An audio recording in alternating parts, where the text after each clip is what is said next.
Bismillahirrahmanirrahim. Assalamualaikum warahmatullahi wabarakatuh. Salam literasi. Perkenalkan, nama saya Heriansa, SPDI MPD, Tenaga Administrasi Bagian Umum Biro AUAK YN Pontianak. Adapun motivasi saya mengikuti kegiatan Duta Baca Perpustakaan YN Pontianak ini adalah di samping untuk memeriahkan kegiatan perpustakaan YN Pontianak, juga ingin andil dalam rangka meningkatkan minat membaca mahasiswa Pontianak, baik mahasiswa baru tahun 2024 maupun mahasiswa-mahasiswa yang telah mengikuti kuliah beberapa semester yang telah mereka lalui. Adapun visi saya sebagai duta baca yakni mendorong semangat berliterasi bagi mahasiswa YN Pontianak. Adapun judul pada video ini adalah peran perpustakaan dalam meningkatkan minat baca mahasiswa Pontianak di era digital. Seperti yang telah kita ketahui bersama bahwa perpustakaan itu adalah gudang ilmu pengetahuan. Atau kita sering mendengar buku adalah jendelanya ilmu pengetahuan atau pintunya ilmu pengetahuan, sementara membaca adalah kuncinya. Hari ini perpustakaan dengan banyak koleksi yang sudah disediakan oleh pengelola untuk memustakanya, maka tidak menutup kemungkinan orang-orang yang ingin dirinya menjadi lebih baik, kemudian mendatangi perpustakaan, semangat untuk membaca atau tertarik untuk membaca, akan meningkatkan minat baca masyarakat Indonesia. Nah, seperti yang telah kita ketahui bersama bahwa beberapa tahun yang lalu, presenter terkenal atau duta baca Indonesia, Mbak Nana atau Mbak Najwa Shihab, pernah menyampaikan fakta bahwa Indonesia ini berada di urutan ke-52 dari 52 negara. Dan ini tentu sangat ironis dengan kondisi masyarakat kita yang banyak jumlahnya. Apalagi hari ini kita sepertinya merasa terbantu dengan era digital yang semua informasi ilmu pengetahuan itu mudah diakses hanya dengan menggerakkan jempol saja. Tetapi yang menjadi perhatian kita bukan hanya minat membaca itu meningkat mestinya, tapi daya membaca juga harus meningkat.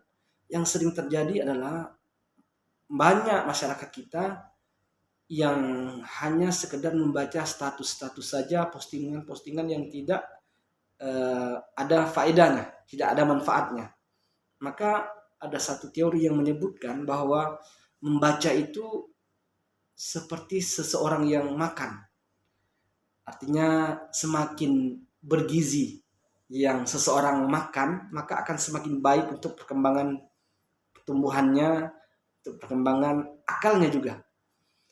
Demikian membaca, semakin berkualitas apa yang kita baca, buku yang kita baca, referensi yang kita baca, maka akan semakin berkualitas diri kita, pengetahuan kita. Tetapi bagaimana membaca itu menjadi suatu habituasi, suatu kebiasaan yang orang kalau meninggalkannya ia gelisah. Maka kalau kaitannya dengan makan tadi, maka idealnya seseorang ingin meningkatkan minat bacanya, maka ia harus membuat jadwal membaca seperti ia membuat jadwal makannya teratur. Minimal yaitu minimal 3 kali dalam sehari. Misalnya di pagi hari mahasiswa membaca buku yang kaitannya dengan mata kuliah yang akan ia pelajari di siang harinya atau di pagi hari itu juga. Di siang harinya ia membaca penelitian-penelitian yang kaitannya dengan bahan kuliahnya yang telah ia pelajari. Kemudian di sesi sore atau malam harinya ia membaca sesuatu yang di sekitarnya yang tidak harus berupa teks. Maka kita tidak heran ada ulama yang ketika mengkampanyekan gerakan gemar membaca, maka yang dikutip adalah surah Al-Alaq ayat 1-5. peristiwa Rasulullah SAW pertama kali menerima wahyu, yang kemudian beliau mengatakan Iqra ma ana biqori. Jawabannya ketika malaikat mengatakan baca, beliau mengatakan apa yang harus saya baca. Artinya tidak hanya berupa teks saja yang mahasiswa itu harus baca, non teks juga, lingkungan sekitarnya, kejadian-kejadian di sekitarnya itu harus menjadi hal yang peka terhadap diri seseorang mahasiswa. Terakhir sebagai penutup, maka kalau kita sudah punya jadwal itu, maka percaya atau tidak, minat baca itu akan meningkat dengan sendirinya. Seringkali kita mendengar sukses is result of good planning. Sukses itu adalah hasil dari perencanaan yang baik. Maka gagal dalam merencanakan sama dengan merencanakan kegagalan. Artinya apa? Jika sudah kita planningkan, sudah kita buat jadwal membaca dan kita realisasikan, insya Allah kita pun akan menjadi orang-orang yang diharapkan di generasi emas Indonesia ini adalah orang yang mengukir prestasi, mampu mengangkat harkat martabat masyarakat Indonesia maupun bangsa Indonesia di dunia.